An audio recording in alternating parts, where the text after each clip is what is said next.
요엘 1장 13절부터 20절까지 봉독하겠습니다. 제사장들아, 너희는 굵은 배로 동이고 슬퍼 울지어다. 제단에 수종드는 자들아, 너희는 울지어다. 내 하나님께 수종드는 자들아, 너희는 와서 굵은 배옷을 입고 밤이 새도록 누울지어다. 이는 소재와 전제를 너희 하나님의 성전에 드리지 못함이로다.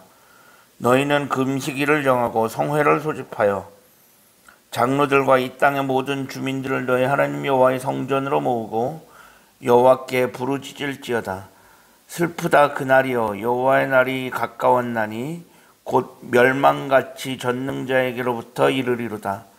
먹을 것이 우리 눈앞에 끊어지지 아니하였느냐? 기쁨과 즐거움이 우리 하나님의 성전에서 끊어지지 아니하였느냐?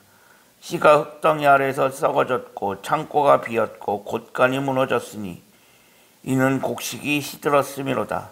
가축이 울부짖고 소떼가 소란하니 이는 꼴이 없음이라. 양떼도 피곤하도다.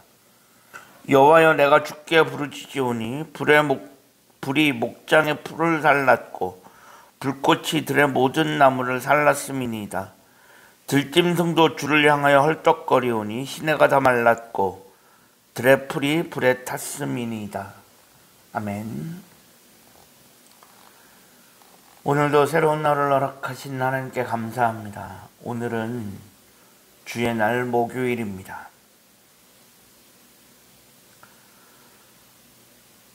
오늘 본문은 선지자 요엘이 전례가 없었던 메뚜기 재앙에 대해서 제사장들에게 애곡할 것을 주문하는 내용입니다. 본문 13절에 보면 제사장 그리고 제단에 수종드는 자들, 그 다음에는 내 하나님께 수종드는 자들이라는 표현이 등장하는데 결국 다 같은 의미라고 할 수 있습니다. 하나님께 수종드는 자, 제단에 수종드는 자, 이들이 곧 제사장들입니다. 그래서 선지자 요엘은 이런 제사장들에게 금식일을 정하고 성회를 소집하여 장로들과 모든 백성들을 성전으로 모으고 여호와께, 하나님께 부르짖으라고 권면하고 있습니다. 그러면서 15절부터는 요엘이 하나님께 드리는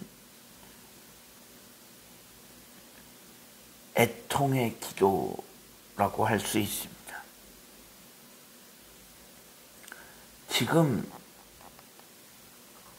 이스라엘 백성들에게 닥친 이 메뚜기 재앙은 소위 전례가 없었던 것입니다. 메뚜기 재앙은 메뚜기가 와서 모든 곡식들을 다 먹어버리는 것입니다. 이것은 사람들한테만 힘든 게 아니라 이 땅의 모든 생명체들, 짐승들과 모든 식물들에게까지 다 영향을 주는 것입니다. 곡식이 없다라는 건 사람이 먹을 것이 없다는 것이기도 하지만 짐승이 먹을 것도 없다는 것입니다. 그래서 오늘 본문 17절에 보면 씨가 흙덩이 아래서 썩었다라고 되어 있습니다. 이것은 뭐냐면 앞으로 기대할 것도 없다라는 것입니다. 지금은 겉에 보이는 것만 다 말라버린 게 아니라, 겉에 눈으로 보이는 것만 없어진 게 아니라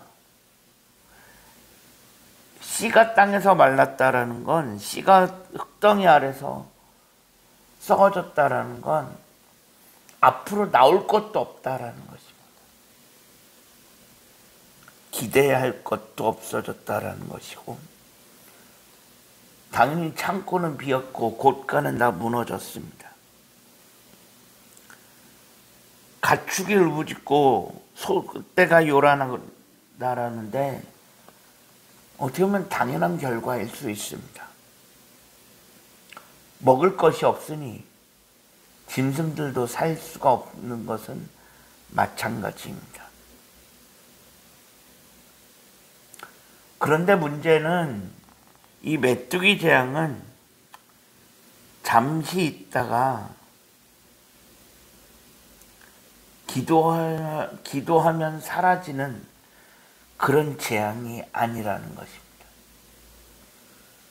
더 큰 문제는 지금 이 메뚜기 재앙은 소위 전조 증상일 뿐입니다.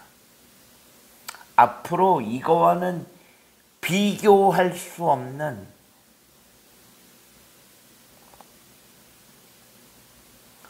더 큰 재앙이 올 수도 있습니다. 그런 재앙 앞에서 선지자 요엘은 제사장들이 먼저 나서서 애곡하라고 이야기합니다. 제사장들은 어떤 사람들입니까? 제사장은 당시 이스라엘 백성들의 영적인 지도자입니다. 영적인 지도자들이 먼저 나서서 이 재앙의 심각성을 알고 합당한 조치를 취해야 한다라고 이야기하는 것입니다. 여기서 말하는 제사장들이 취해야 하는 합당한 조치가 뭐냐? 금식을 선포하고 성회를 소집해서 성전에 다 모여서 하나님께 기도하는 것입니다. 만약에 그렇지 않고 이 메뚜기 재앙을 그래 뭐 이럴 수도 있지, 시간이 가면 알아서 다 해결이 되겠지, 그렇게 소위 시간이 약이라 생각하고 대수롭지 않게 여기면 큰 코 다칠 수 있습니다. 시간이 지나면 알아서 해결이 되겠지, 그렇게 생각했다간 오히려 더 큰 화를 불러일으킬 수도 있습니다.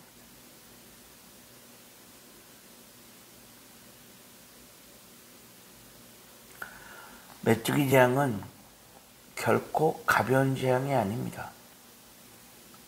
그리고 이 메뚜기 재앙은, 지금의 이 메뚜기 재앙은 전조 증상입니다. 하나님의 용서 회복을 아주 당연한 것처럼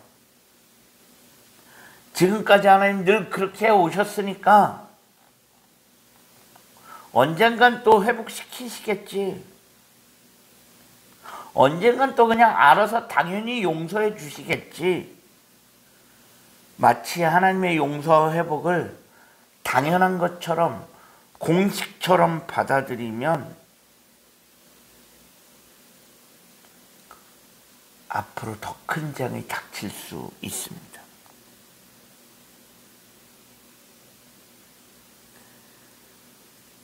하나님의 용서 회복은 결코 당연한 것이 아닙니다.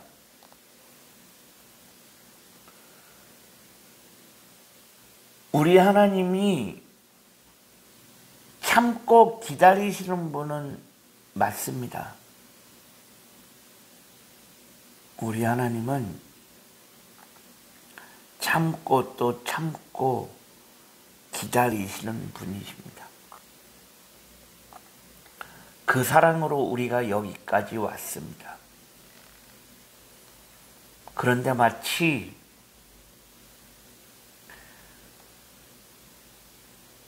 무한대로 그 하나님의 오래 참으심과 기다리심이 무한대로 이루어질 것이라고 하는, 그래서 하나님은 당연히 용서해 주실 것이고 당연히 우리를 회복시키실 것이다. 그렇게 생각하면 안 됩니다. 그것은 오산입니다. 이 세상에 당연한 것은 하나도 없듯이 하나님의 용서 회복도 당연한 것은 아닙니다.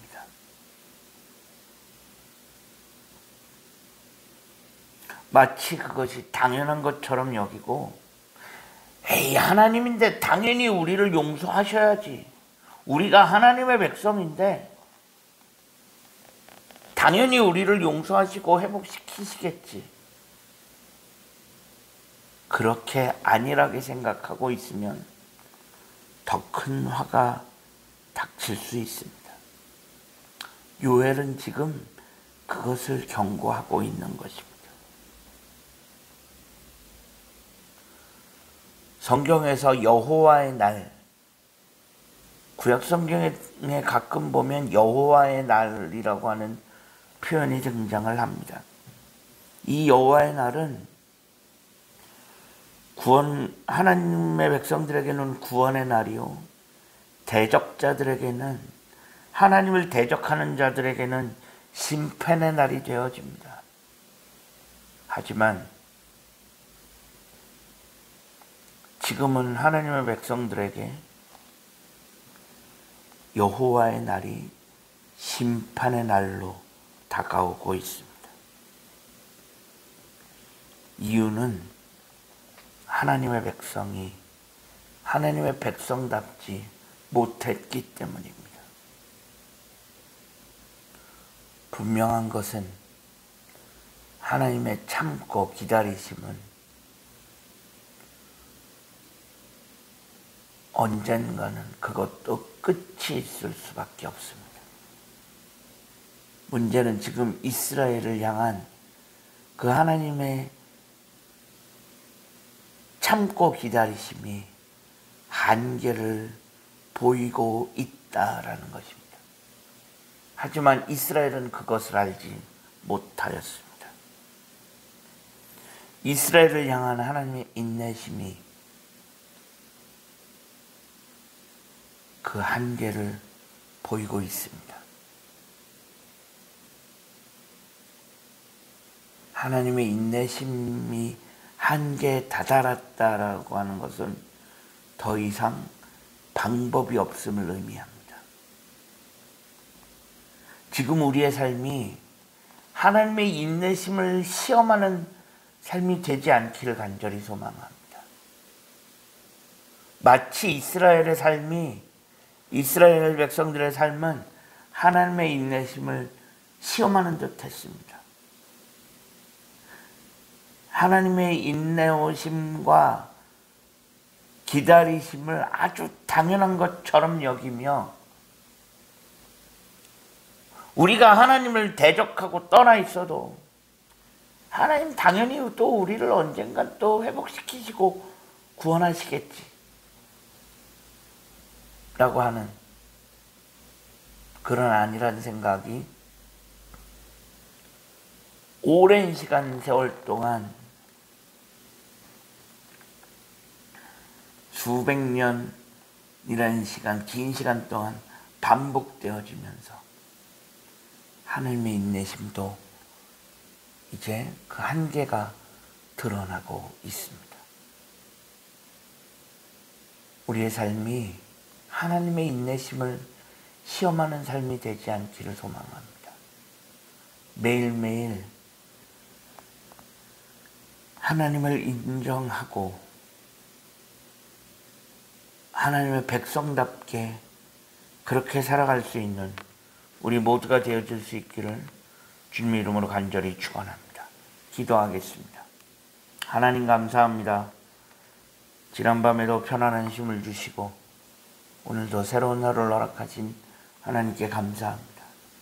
우리들의 삶이 하나님의 인내심을 시험하는 삶이 되지 않게 하시고 하루하루 하나님 보시기에 합당한 하나님을 기쁘시게 하는 삶을 살아갈 수 있는 우리 모두가 되어줄 수 있게 하여 주옵소서. 예수 그리스도의 이름으로 간절히 기도합니다. 아멘.